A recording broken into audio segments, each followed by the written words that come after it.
Consider that the JFK files were released yesterday. Also consider that there were no big revelations about the government's culpability in the assassination of America's 35th president. Also consider that when presidents want to restore or preserve our union, to restore a government of, by, and for the people, not a government of, by, and for the apparatchiks, those presidents end up getting shot. Lincoln, Kennedy, Reagan, and President Trump. If left-wingers would be willing to kill to prevent you from getting out from under the government's thumb or boot, do you think they'd let a little thing like the law or the Constitution get in their way? It's time judicial tyranny ends. That's my focus in today's preamble. Before I dive into current events, let me just remind you of the very bloody and inhuman tradition of the judiciary in this country. Because of a vacuous and frankly insulting ruling back in 1973, the highest court in our land sanctioned the slaughter of children in the womb, resulting in a loss of life estimated to be over 66 million. It was all done in the name of privacy. Think about the lack of conscience such a ruling takes. We've not seen that way of thinking since the Third Reich. But it's alive and well among leftists in the judiciary today.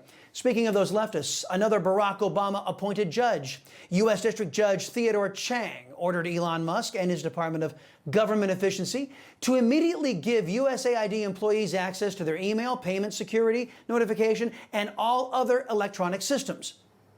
And in order to, by the way, a pause to any efforts to shut down USAID. DOJ has no authority to do any of those things.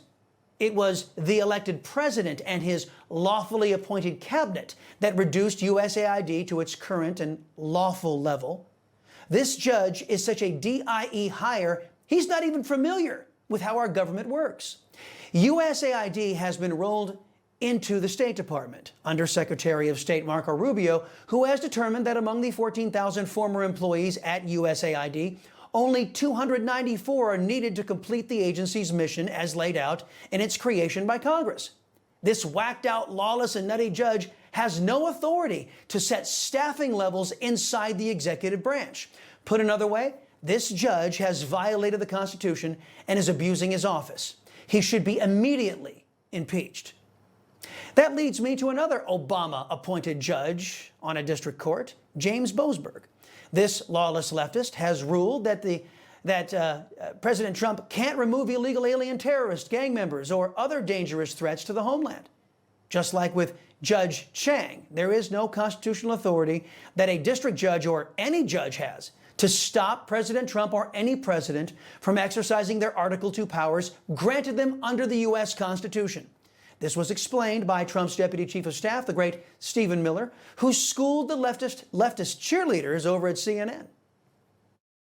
The Alien Enemies Act, which was passed into law by the founding generation of this country, men like John Adams, was written explicitly to give the president the authority to repel an alien invasion of the United States. That is not something that a district court judge has any authority whatsoever to interfere with, to enjoin, to restrict, or to restrain any way. You can read the law yourself. There's not one clause in that law that makes it subject to judicial review, let alone district court review. Well, so first of all, there's a term in law, justiciable. This is not justiciable. In other words, this is not subject to judicial remedy. So the judge exceeded his constitutional authority, breached the law itself, and there's another element. Judge Boasberg has a massive conflict of interest. Reports indicate, and Newsmax has confirmed, that Judge Boasberg's daughter works for an NGO, a non-governmental organization, that gets funding from you, the taxpayers. Their job? To provide legal services to illegal aliens, even criminal illegal aliens like Tren de Aragua and MS-13. You can't make this stuff up.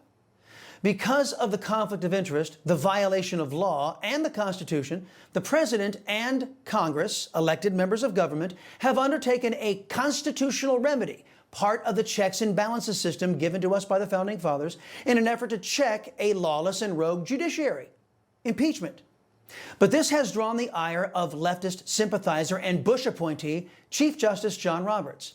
Instead of doing his job and keeping the judiciary in line with the law and the Constitution, Mr. Roberts, the highest-ranking member of the judiciary, declared his disdain for the checks and balances system in the Constitution and instead attacked the executive and legislative branches for daring to use lawful means to rein in his lawless judges.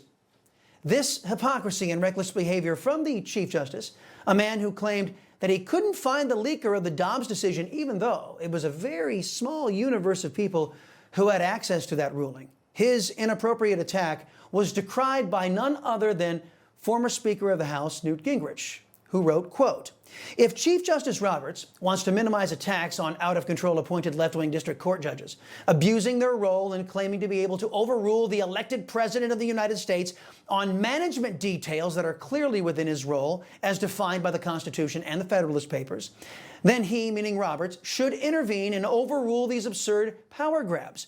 The Chief Justice can defend the court by overruling bad judges before the executive and legislative branches start acting against them.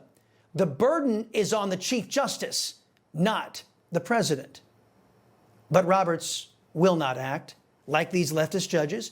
Mr. Roberts isn't about preserving the Constitution, protecting the American people, or even standing for the rule of law. As a card-carrying member of the America Last coalition, Mr. Roberts appears to have adopted the Democrats' mindset: if they can't rule, they'll burn the country down.